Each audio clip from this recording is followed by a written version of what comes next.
Salut à tous, on se retrouve pour l'épisode 2186 du Zap Image. On commence aujourd'hui en ce mercredi 1er mars avec des anniversaires. Et tout d'abord, c'est le gardien sénégalais de l'équipe de Chelsea, Edouard Mendy, fête aujourd'hui ses 31 ans. Bon anniversaire à lui. Il y a également Juan Bernat, défenseur gauche espagnol du Paris Saint-Germain. Il fête aujourd'hui ses 30 ans. Pour finir, un joueur de l'OM, Jordan Verretou, il fête aujourd'hui ses 30 ans. Le milieu de l'OM qu'on pourrait voir ce soir lors du match de Coupe de France. Il y a aussi des équipes qui fêtent leur anniversaire aujourd'hui, comme l'équipe des Glasgow Rangers, cette équipe historique. Donc elle fête aujourd'hui ses 151 ans d'existence, cette équipe des Glasgow Rangers. Il y a aussi l'AS Ajaccio, une équipe actuellement en Ligue 1. Donc ce club fête aujourd'hui ses 113 ans d'existence. Et pour finir, c'est Aston Villa qui fête aujourd'hui ses 149 ans d'existence, vu qu'on est un premier du mois, 1er mars. C'est pour ça qu'il y a quelques clubs qui ont été créés lors d'un 1er mars. Donc bon anniversaire à tous.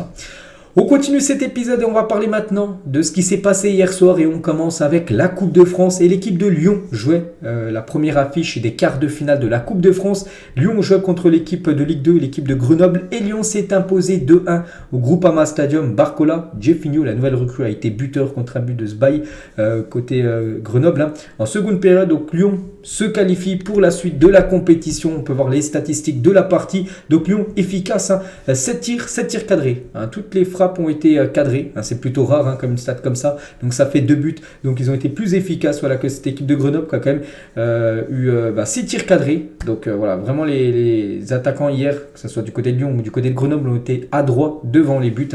Donc voilà, concernant cette rencontre. Et du coup, l'aventure continue pour l'équipe de Lyon. Donc ça continue parce que Lyon est qualifié pour les demi-finales de la Coupe de France. C'est la première équipe pour l'instant qualifiée, vu que les 3 autres quarts de finale se jouent aujourd'hui. Donc félicitations à Lyon, qui a pour objectif de remporter cette Coupe de France comme toutes les autres équipes engagées. En plus, n'oubliez pas que le PSG est éliminé de cette Coupe de France. Donc voilà, c'est un rêve de Lyon de remporter de nouveau un trophée. Et pourquoi pas cette Coupe de France. Anthony Lopez, le gardien lyonnais, l'a dit, c'est sûr, quand on est supporter lyonnais, il ne faut pas être cardiaque car ça serait compliqué. On doit savoir se rendre les matchs un peu plus faciles parce qu'ils menaient 2-0. Ils sont fait 2-1 du côté de Grenoble à la 75e minute. Donc à tout moment, Grenoble aurait pu égaliser en toute fin de match et du coup aller au pénalty, parce qu'oubliez pas qu'il n'y a pas de prolongation lors des quarts de finale de la Coupe de France. Mais voilà, Lyon a su garder ce score de 2-1 et du coup se qualifie pour les demi-finales de cette Coupe de France. On va parler de l'homme du match et buteur pour sa première titularisation, première fois titulaire. Et il marque dès son premier match en tant que titulaire. Vous avez élu Jefinho homme du match. Donc félicitations à cette jeune pépite, on peut dire, brésilienne. Donc concernant ce joueur qui est arrivé, n'oubliez pas, l'hiver dernier, lors du dernier mercato, il est arrivé blessé. C'est pour ça qu'il a joué seulement là, un mois après son arrivée. Donc il a été buteur, il a été aussi homme du match sur seulement 45 minutes parce qu'il est sorti à la mi-temps. Donc Jefinho marque son premier but avec Lyon, mais se blesse en faisant un salto sur sa célébration. Incroyable. Donc voilà, il marque, il fait un salto. De temps en temps, il y a des joueurs qui arrivent à faire des saltos comme ça, des gestes acrobatiques pour fêter leur but. Et le problème, c'est qu'il s'est blessé juste après ça. Et du coup, il est sorti à la mi-temps parce qu'il était blessé. Donc incroyable, on a une petite info concernant le numéro 47 du côté de Lyon. Jefinho s'est blessé en célébrant son but en faisant un salto hier du côté du Groupama Stadium. On va parler de l'autre buteur côté Olympique Lyonnais, c'est Bradley Barcola, un jeune qui a seulement 20 ans. Et l'homme en forme de Lyon sur ses 9 titularisations cette saison. Donc il a inscrit 4 buts et 2 passes D. Donc hier, il a été également buteur lors de cette rencontre. Regardez la semelle de Moussa Dembélé sur Esteban Sales. Donc blessé au genou, le gardien grenoblois a dû quitter la pelouse. L'attaquant lyonnais s'en tire miraculeusement sans carton. Incroyable qu'il n'ait pas pris un carton jaune minimum, voire un carton rouge qui aurait été logique. Et donc il n'a rien pris. Il a blessé le gardien qui a dû sortir, le gardien de Grenoble. On lui souhaite un bon rétablissement. Donc il s'en sort très très bien, Moussa Dembélé. Et la aide d'honneur des Lyonnais pour les joueurs grenoblois, vu que Grenoble, c'est fini pour eux. Ils ont accédé au quart de finale, mais c'était trop compliqué, on va dire, la marche Olympique Lyonnais pour eux. Donc félicitations à Lyon pour leur qualification pour les demi-finales de cette Coupe de France. Donc les 3 autres affiches, donc c'est aujourd'hui. Donc il y a 2 affiches à 18h15 tout à l'heure, la Nantes contre l'équipe de Lens et Toulouse contre l'équipe de Rodez. Et ce soir, c'est l'équipe de Marseille qui recevra l'équipe de Annecy. Donc voilà les 3 affiches concernant la Coupe de France. On parlera bien sûr des résultats demain. Et concernant le match de l'OM contre l'équipe de Annecy, donc à 24 heures, donc maintenant on n'est plus 24 heures, on est seulement à une dizaine d'heures de ce coup d'envoi. Donc plus de 61 500 billets ont déjà été vendus au Vélodrome ce soir. Ça sera quasiment un match à guichet fermé. Pourtant, c'est seulement Annecy en face. Mais voilà, c'est quand même un match important parce que s'il y a victoire, c'est les demi-finales finale pour l'équipe de l'OM. Donc un mercredi soir face à une Ligue 2 en pleine semaine alors que les gens travaillent le lendemain, incroyable qu'il y ait autant de monde qui sera disponible, enfin qui seront présents on va dire, du côté du Vélodrome ce soir. Donc voilà, ce Marseille-Annecy, c'est ce soir. Et Igor Tudor à la veille du quart de finale, bon il a dit ça hier en conférence de presse, les joueurs sont toujours motivés, je n'ai jamais vu l'équipe hors du coup, c'est une grande motivation de pouvoir accéder à la demi-finale, c'est motivant de jouer pour un trophée, donc voilà, bonne chance à l'équipe de Marseille. On prend la direction cette fois-ci de l'Italie, on va parler de la Juventus Turin qui jouait le derby contre Torino, c'est deux clubs dans la ville de Turin. Et du coup, la Juventus, dans un match complètement fou, s'est imposée 4-2 contre cette équipe du Torino. Donc, buteur côté Juventus, Quadrado, Danilo, Bremer et Adrien Rabiot qui a inscrit le 4e et dernier but. Donc, félicitations aux 22 acteurs pour le spectacle, parce que ça a été un match complètement fou. Donc, les stats, 13 tirs, 6 tirs cadrés pour la Juventus, 4 buts efficaces à cette équipe de la Juventus Turin.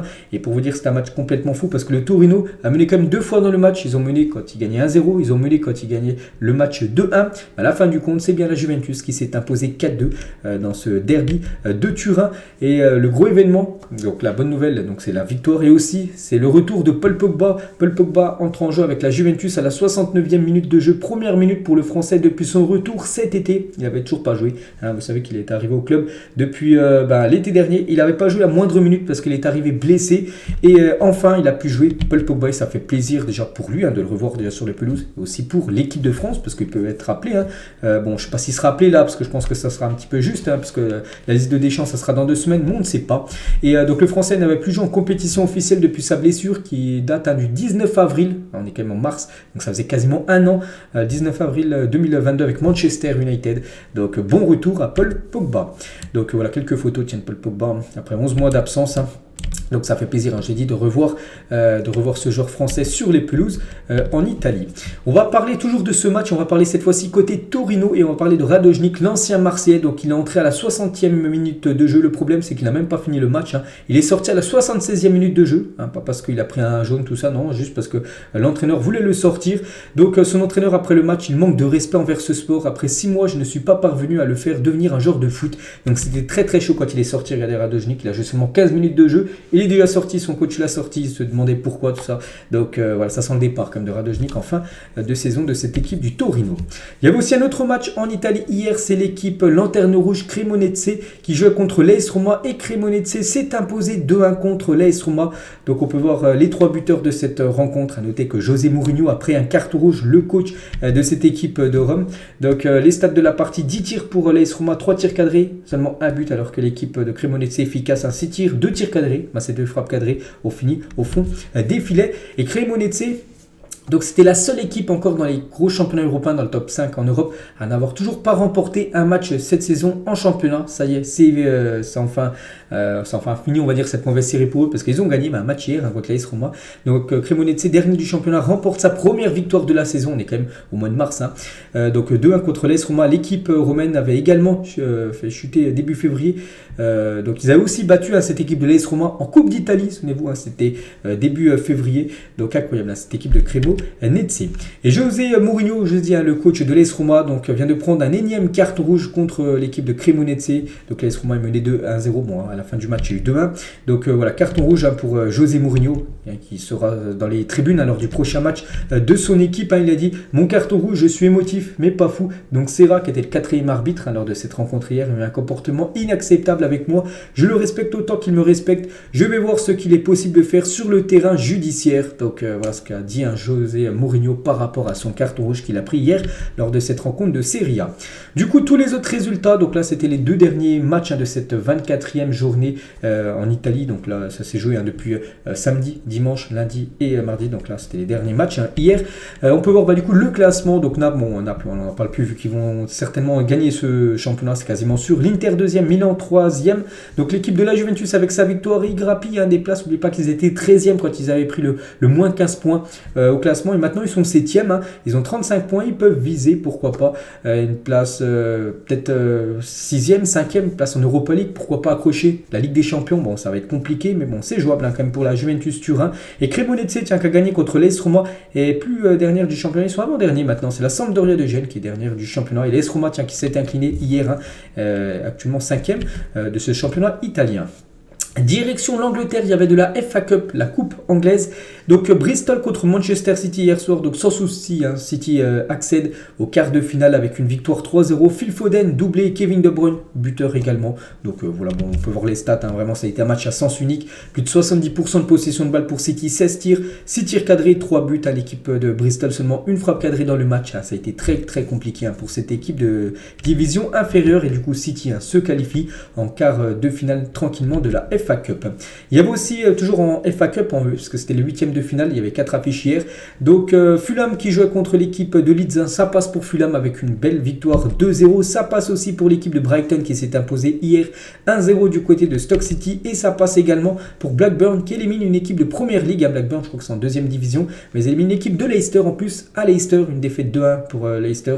Donc Leicester a vu une saison catastrophique, ils sont éliminés de cette compétition. Ils sont aussi très mal classés en première ligue. Ça va pas du tout fort actuellement pour l'ancien club qui avait remporté, souvenez-vous, la première ligue il y a quelques années. Du coup, donc il y a eu 4 affiches hier, les 4 autres affiches de la FA Cup. On peut voir le programme aujourd'hui. Southampton, Grimsby ce soir à 20h15. Il y a aussi Burnley contre Fleetwood à 20h30 ce soir. Manchester United joue contre West Ham ce soir également. Et aussi Sheffield contre Tottenham. En gros, c'est les derniers derniers huitièmes de finale. Après, on peut voir les dates par exemple des quarts, demi ou même de la finale de cette FA Cup, la coupe anglaise. N'oubliez pas que la finale qui a eu lieu dimanche, c'était de la coupe de la Ligue anglaise entre Manchester et l'équipe de Newcastle, donc c'est pas pareil. Toujours en Angleterre, donc ce soir, je l'ai dit, il y a de la FA Cup, mais il y a aussi 2 matchs de première ligue. Arsenal joue contre l'équipe de Everton, vous savez, ce match en retard des Gunners, depuis longtemps qu'on parle toujours d'un match en retard par rapport à City. Ils vont jouer ce soir, ça sera contre l'équipe de Everton, et Liverpool joueront 15 minutes après le début du match d'Arsenal, donc contre Wolverhampton pour les Reds. Donc on parlera aussi de ces 2 résultats demain. Il y a aussi de la Coupe du Roi ce soir, première demi-finale aller, c'est entre Osasuna et Bilbao. C'est ce soir à 21h la deuxième affiche. C'est demain soir avec le Real Madrid contre le Barça. N'oubliez pas que en Coupe du Roi, les demi-finales c'est sur match aller et match retour. Donc voilà, concernant le programme en Espagne. Il y avait aussi de la Ligue des Champions juniors hier. Donc Dortmund jouait contre l'équipe du Paris Saint-Germain. J'ai regardé le match en plus, c'était hier après-midi. Et le PSG battu. Donc il y a eu un partout au bout des 90 minutes de jeu. Pas de prolongation en Ligue des Champions juniors, ça passe directement au tir au but. Et comme souvent, les clubs français, ou même la France, tout simplement, échouent lors des séances des tirs au but. Et le PSG s'est incliné 5-4. Dortmund a marqué tous ses buts. Le PSG, je crois que c'est le dernier tireur, n'a pas réussi à marquer. Et du coup, ça fait qualification du Borussia Dortmund et élimination du Paris Saint-Germain dès les 8e de finale de cette Youth League. Donc voilà, que de déception, on peut dire, pour l'équipe du petit frère de Kylian Mbappé, Ethan Mbappé, qui était titulaire hier. Pour cette rencontre, on peut voir les statistiques de cette rencontre. Dortmund, je l'ai dit, s'est imposé après la séance des tirs au but. Il y avait aussi des autres affiches en Youth League hier. Donc l'équipe de Split, donc une équipe croate, a battu l'équipe de Manchester City. Et eux, en gros, affronteront l'équipe de Dortmund. C'est l'un contre l'autre pour cette fois-ci les quarts de finale. Il y a aussi l'AC Milan qui joue contre Lviv. Et l'AC Milan aussi accède au quart de finale de cette Youth League. Donc on peut voir pour l'instant les 3 résultats qui ont été joués hier. Il y a des affiches aujourd'hui. Donc on parlera bien sûr de toutes les rencontres demain. Et on peut voir le tableau final, comme j'ai dit, le PSG est en haut à droite avec Dortmund, donc du coup ça fera Dortmund contre Split pour le quart de finale de cette Youth League. On va revenir les gars sur ce qui s'est déroulé avant-hier, vous savez, le gala, la cérémonie The Best, et Manchester United célèbre le titre de Casemiro qui figure dans le 11 FIFA Pro. Donc voilà, il a reçu son trophée The Best. Il a pu faire une photo avec tout le reste de l'effectif du côté de Manchester qui joue ce soir, je vous l'ai dit tout à l'heure, en FA Cup. Donc voilà, ça c'est le 11 qu'on a parlé beaucoup hier. Donc Casemiro est bien au milieu de terrain. Et si on regarde le prix des joueurs par ligne, tout d'abord l'attaque Mbappé, Haaland, Benzema, Messi, combien ça coûte actuellement si on additionne le prix de ces 4-là, surtout Mbappé et Haaland qui coûtent très très cher, parce que Benzema et Messi, voilà, ils coûtent plus trop cher vu qu'ils ont un âge très avancé. Donc c'est quand même 435 millions d'euros si on cumule le prix des 4 avec Mbappé et Haaland bien sûr qui coûte très très cher. Le milieu de terrain, donc Modric, Casemiro, Kevin De Bruyne, ça coûte actuellement 140 millions d'euros les 3 sur le marché des transferts, on peut dire. Et la défense, donc les 3 défenseurs et le gardien Thibaut Courtois, ça coûte actuellement 250 millions d'euros avec des joueurs qui coûtent cher comme Hakimi, Cancelo, Van Dijk ou même Thibaut Courtois qui est un gardien, mais bien sûr il a encore une belle valeur marchande. Cancelo, tiens, qui figure dans le 11 FIFA Pro, donc il a dit son joueur préféré du 11, il a dit j'ai même vraiment Mbappé et Messi, mais c'est Luka Modric, hein, j'ai regardé le Real Madrid contre Liverpool et la façon dont il joue est scandaleuse, hein, je choisirais Modric, hein, pour lui son joueur préféré de cette équipe, hein, c'est bien le joueur croate, hein, le joueur du Real Madrid, Luka Modric.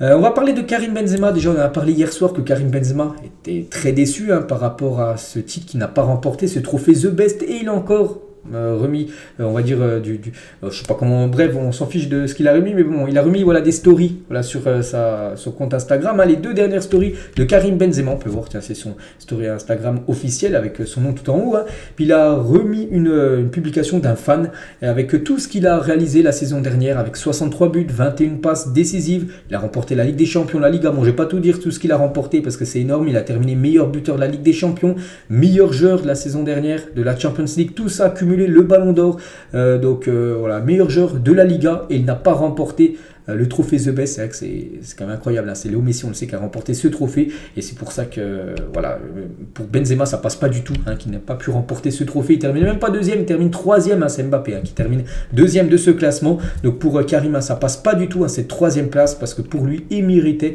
de remporter ce trophée The Best, et je pense qu'il méritait, hein, d'après tout ça. C'est vrai que Messi a remporté la Coupe du Monde, c'est bien, voilà, Benzema les gars méritait, je pense, plus que Léo Messi. Et il a mis ça, hein, donc bonne nuit, donc il a mis ce message là, et juste après bonne nuit, il a également mis un nouveau post, parce qu'il est vraiment actif sur son compte Instagram, hein. J'y suis arrivé seul, voilà ce qu'il a pu mettre aussi sur cette fois-ci sur une publication Instagram, parce que là c'est des stories, hein, c'est pas pareil, donc voilà, concernant Karim Benzema, très très déçu, hein, par rapport à sa troisième place au trophée The Best. Toujours avec les trophées The Best, on va revenir sur quelques votes. Donc tout d'abord les votes de Messi, peut-être pour ceux qui n'ont pas vu hier, n'oubliez pas qu'il a voté pour Neymar en première position, Mbappé deuxième et Karim Benzema en troisième position. Vu que c'était le capitaine de l'Argentine, il avait le droit de vote. La même chose pour Modric, capitaine de la Croatie, il avait le droit de voter. Benzema, Messi, Mbappé, voilà, c'est ça son trio de tête, hein. Pour Mohamed Salah, capitaine de l'Égypte, hein. Vini Junior en première position, Kevin De Bruyne deuxième et Achraf Hakimi troisième. Il n'y a pas de Messi, il n'y a pas de Mbappé ni de Benzema dans le top 3 de Mohamed Salah, qui a le droit de voter. Et Harry Kane aussi, capitaine de l'Angleterre, donc il a mis Léo Messi en première position devant Sadio Mané deuxième et Karim Benzema troisième, hein. Et concernant Ronaldo, qui avait le droit de vote, hein, vu que c'est le capitaine du Portugal, donc il a confié le vote du Portugal à son vice-capitaine en sélection, donc c'est Pepe qui est parti voter, mais voilà, Ronaldo lui a dit ce qu'il fallait voter, et Ronaldo a mis Kylian Mbappé en première position devant Luka Modric deuxième et Karim Benzema en troisième position. On a parlé de Léo Messi, je l'ai dit que Messi, hein, depuis 2007, toutes les années qu'on suivit, là, jusqu'à l'année dernière, l'année 2022, à chaque fois il figure dans le 11 FIFA Pro, donc en gros les 11 meilleurs joueurs de l'année. Donc incroyable, hein, bien sûr, la longévité de Léo Messi, ça fait 16 années d'affilée qu'il est élu dans une équipe de l'année. Donc félicitations bien sûr à la Pulga. Cristiano Ronaldo, le dernier joueur de Première Ligue à avoir gagné un ballon d'or, c'est en 2008, hein. Pourtant on parle beaucoup de la Première Ligue avec les meilleurs joueurs au monde, mais c'est vrai que le dernier joueur qui évolue en Première Ligue à remporter un ballon d'or, ça date de 2008, ça fait plus de 15 ans. C'est vrai que souvent ça a été en Liga les dernières années avec le Real, avec Ronaldo et Messi avec le FC Barcelone, mais c'est vrai qu'en Première Ligue, ça fait longtemps qu'il n'y a pas eu un ballon d'or, hein, qui a évolué du côté du championnat anglais. Toujours avec Cristiano Ronaldo, et ça c'est officiel, hein, Cristiano Ronaldo est élu joueur du mois en Saudi Pro League, en gros la Ligue saoudienne, hein, vous savez que maintenant il évolue du côté de Al Nasser, et c'est le meilleur joueur du mois de février, le mois dernier, donc on peut déjà le féliciter, Cristiano Ronaldo, et c'est vrai que les stats sont ouf, hein, pour CR7 lors du mois de février, donc il est le joueur saoudien du mois de février, donc avec 8 buts et 2 passes décisives en 4 matchs. Donc voilà, là il n'y avait aucun débat, vraiment il a écrasé toute la concurrence, hein, du côté de la Ligue saoudienne. Donc félicitations à Cristiano Ronaldo. Regardez la dernière photo qu'il a pu mettre sur sa publication Instagram, donc une photo de lui à l'entraînement, mais toujours une détente énorme, à regarder le sol, regardez les pieds de Cristiano Ronaldo, je sais pas il y a combien peut-être 1 mètre, j'en sais rien, voilà à peu près, donc toujours une magnifique détente, hein, de Cristiano Ronaldo, malgré quand même qu'il est âgé, hein. Vous savez que CR7 a actuellement 38 ans. On va parler de Kylian Mbappé. Une photo hier qui a fuité énormément sur les réseaux sociaux. Donc quelqu'un, je sais pas, lui poser une question. Il a dit si je viens jouer un jour en Italie en Serie A, c'est que pour l'AC Milan. Hein, vraiment, voilà, ça sera ni la Juventus ni l'Inter. Si vraiment un jour il est transféré du côté de l'Italie, ça sera seulement pour l'équipe de l'AC Milan. Hein, c'est Mbappé qui l'a dit de ses propres mots. C'était lors de la cérémonie The Best, c'était avant-hier. Et c'est vrai que c'est un fan de l'AC Milan depuis tout petit. Kylian Mbappé, je crois qu'il est fan de l'AC Milan parce qu'avant sa nourrice, qui le gardait à l'époque, c'était une grande fan de cette équipe milanaise. Puis du coup, voilà, c'est pour ça qu'il est fan de l'AC Milan. Voilà, Kylian Mbappé. Et il y a déjà des Twitter, tout ça, qui relaient des infos sur Milan AC, qui ont déjà fait des montages de Mbappé avec le maillot de Milan. Pourquoi pas, hein, parce que lui le dit de ses propres mots que s'il vient en Italie, ce serait pour jouer du côté de Milan. Et on peut voir le dernier like de Rafael Leao sur Twitter, un joueur de l'AC Milan. C'est une photo au montage de Mbappé et Rafael Leao, le joueur portugais de cette équipe de Milan, a liké ça. Lui serait content bien sûr d'évoluer avec Kylian Mbappé du côté de Milan. Regardez la une du journal L'équipe aujourd'hui en ce mercredi 1er mars et démission accomplie. Et ça parle bien sûr de Noël Le Graët. Donc comme prévu, Noël Le Graët, rattrapé par les polémiques et les accusations de harcèlement, a démissionné hier de son poste de président de la Fédération française de football, plus de 11 ans après son arrivée. C'est vrai que ça faisait 11 ans qu'il est au ce poste-là de président de la FFF et c'est fini parce qu'hier il a officiellement annoncé sa démission par rapport à tout ce qu'on a pu dire sur Noël Le Graët ces dernières semaines. Donc voilà, lui et la Fédération française de football, c'est fini, c'est officiel. Et il a dit je n'ai jamais harcelé personne, ni moralement, ni sexuellement. Je suis surpris par toute cette cabale. Je ne sais pas qui est derrière tout ça, mais je finirai par le savoir. Je n'ai rien fait de mal. Donc pour lui, toujours, il n'a rien fait de mal.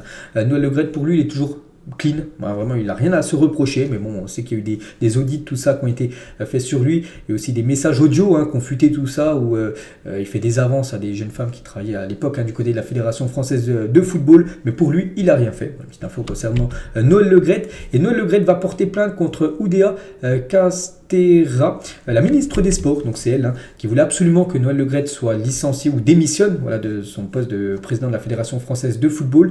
Chose faite maintenant, vu que c'est plus lui le président, et du coup Noël Le Graët va porter plainte en gros contre la ministre des Sports française. Et toujours avec Noël Le Graët, donc actuellement il est plus président de la FFF, mais il a déjà retrouvé un nouveau poste, c'est incroyable. Donc Noël Le Graët va diriger le bureau de la FIFA à Paris. Il a été nommé par Gianni Infantino. Vous savez que Noël Le Graët et Infantino, ils avaient des bons liens, une énorme amitié, et du coup vu qu'il avait plus de poste, du coup Infantino lui a trouvé un nouveau taf, donc président de la FIFA. Donc ça n'a rien à voir avec la Fédération française de football, c'est juste il va diriger le bureau de la FIFA à Paris. Donc voilà maintenant son nouveau poste. Donc il a été nommé par Infantino, je dis en personne, donc il a été nommé en raison de ses compétences, de son expertise et de son expérience. Donc voilà, il a déjà retrouvé un taf, c'est incroyable cette affaire.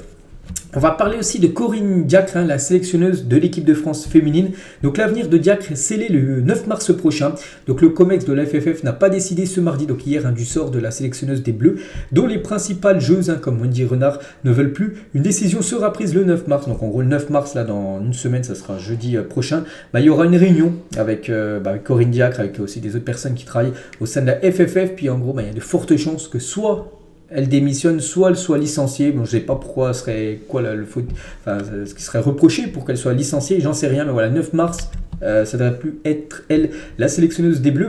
Donc Diacre marche seule, donc même son staff s'est éloigné d'elle.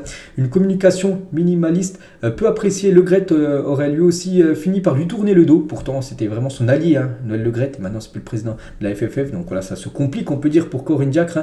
Et voilà, donc la sélectionneuse préfère pour l'instant ne pas s'exprimer sur tout ce qui se passe actuellement autour d'elle. On va parler de Pep Guardiola, l'entraîneur de Manchester City. Il parle de Manchester United. Il a dit qu'ils sont dans la position qu'ils devraient normalement avoir. C'est normal qu'United soit là. Eric Ten Hag fait un travail incroyable. Et les joueurs, vous voyez à quel point ils sont engagés. Comment tous ensemble, ils essaient de le faire. Donc vraiment, il est très content.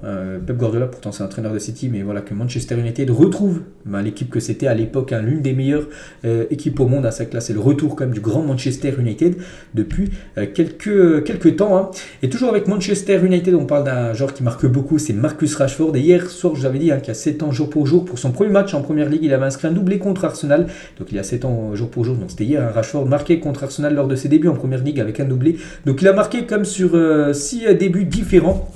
Donc en gros 6 compétitions différentes où il a joué son premier match, il a été buteur. Donc en Europa League contre Midtjylland, premier match buteur contre Arsenal, j'ai dit, c'était le 28, donc c'était hier, doublé en plus pour lui. Contre l'Australie, c'était avec l'équipe A de l'Angleterre, premier match, premier but, c'était en 2016, c'était le 27 mai 2016 exactement. Il avait marqué aussi avec l'équipe U21, premier match contre la Norvège, U21, premier match, premier but pour lui. La même chose en FL Cup, donc la Carabao Cup, le premier match contre Northampton, premier match, premier but. Et la même chose en Ligue des Champions contre l'équipe de Bâle, une équipe suisse, c'était le 12 septembre 2017, premier match et premier but aussi pour Marcus Rashford, qui marque souvent lors de ses premières. On va parler d'un autre joueur de Manchester United, c'est Christian Eriksen. Il aura fallu moins d'un an, 226 jours exactement à Christian Eriksen, pour remporter son premier trophée avec Manchester United lors de son passage à Tottenham. Il n'a rien gagné en 2342 jours. On sait que Tottenham, je crois leur dernier trophée, en plus j'en avais parlé je crois il y a quelques jours, je crois que ça date de 2008, ça fait 15 ans qu'ils n'ont rien remporté à Tottenham. C'est vrai que lui il a été transféré, on sait que maintenant il joue du côté de Manchester. Voilà, en seulement 226 jours déjà un trophée pour lui, alors que plus de 2300 jours du côté de Tottenham où il n'a rien remporté. Christian Eriksen qui est actuellement, vous le savez, blessé. La prolongation de William Saliba est la prochaine priorité d'Arsenal. L'international français veut rester au club d'après Fabrizio Romano. Donc il devrait prolonger l'aventure du côté des Gunners, l'ex-joueur de l'Olympique de Marseille.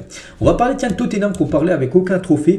Mais Tottenham, peut-être le trophée, c'est qu'il va avoir une piste de karting sur leur pelouse. Donc Tottenham annonce avoir conclu un partenariat avec F1 pour une durée, enfin la Formule 1, pour une durée de 15 ans. Celui-ci inclut également la construction d'une piste de karting électrique sous le Tottenham Hotspur Stadium. Donc voilà, sur cette pelouse, il devra avoir une piste de karting. Donc il s'agira de la plus longue piste de karting électrique intérieure à Londres. Donc ce sera en 2023 là que ça sera créé parce qu'il y a un partenariat pendant 15 ans entre Tottenham et la Formule 1. Voilà, une info concernant cette équipe des Tottenham Hotspurs.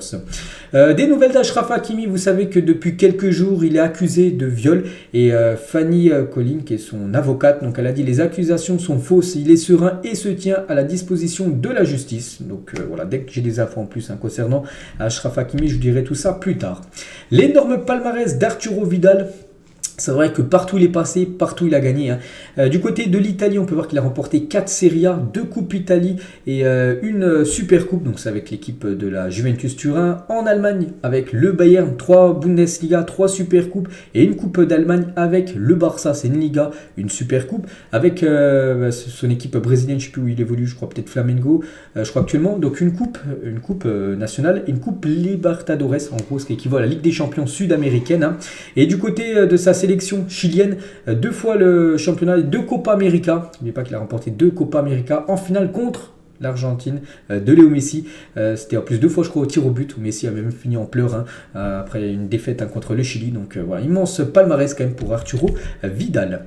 On va parler de Puma. Cet équipementier dévoile une paire spéciale pour Olivier Giroud après avoir été devenu le meilleur buteur de l'histoire de l'équipe de France. Souvenez-vous, c'était Olivier Giroud le 4 décembre 2022, c'était lors d'un match de Coupe du Monde. Je me souviens plus c'était exactement quel match. Je crois peut-être contre l'Angleterre où il avait marqué ce but qui avait fait de lui le meilleur buteur de l'histoire des Bleus. Du coup, Puma lui a envoyé une paire de crampons spéciale par rapport à ce titre de meilleur buteur de l'histoire des Bleus. Donc voilà, non, c'était France-Pologne, voilà exactement, parce que c'est marqué le 4 décembre 2022. Donc félicitations à Giroud, en plus ils sont magnifiques, bleu, blanc, rouge, les crampons d'Olivier Giroud, on peut voir 52, c'est 52 buts inscrits en équipe de France. Des nouvelles de Presnel Kimpembe, j'avais dit, donc il s'est blessé à rupture du tendon d'Achille, c'était dimanche lors du classique et il a été opéré. Voilà, donc victime d'une rupture du tendon d'Achille, Presnel Kimpembe a été opéré avec succès. Donc maintenant, rétablissement pour lui, je dis que normalement il devrait revenir en automne prochain quasiment, peut-être mi-novembre, début décembre, parce que le temps de reprendre l'entraînement, compétition, tout ça. Donc on lui souhaite bien sûr un bon rétablissement à Presnel Kimpembe. Et on finit cet épisode aujourd'hui avec une question de fin. Donc là c'est ces joueurs à leur prime, on peut voir Payet, Griezmann, Gourcuff et Nabil Fekir. Donc n'hésitez pas à mettre en commentaire pour ceux qui veulent. Donc c'est compliqué à leur prime, c'est-à-dire qu'ils étaient au top de leur carrière. Donc moi je vais commencer pour moi le meilleur à son prime. Je vais partir sur Antoine Griezmann, le meilleur à son prime. Après, je partirai sur Nabil Fekir, deuxième, Dimitri Payet, troisième et Gourcuff, quatrième. Si Gourcuff, c'était un top joueur à l'époque, je mettrais comme les trois autres devant Gourcuff. Donc voilà, c'est mon top 4. N'hésitez pas à mettre le vôtre en commentaire pour ceux qui veulent. Donc voilà ce qu'il y a à dire aujourd'hui. J'espère que ça vous a plu. On se retrouve bien sûr ce soir, deuxième partie de l'épisode. Aussi des infos très intéressantes à vous donner tout à l'heure. Allez, moi je vous laisse. Bonne journée à vous et à tout à l'heure.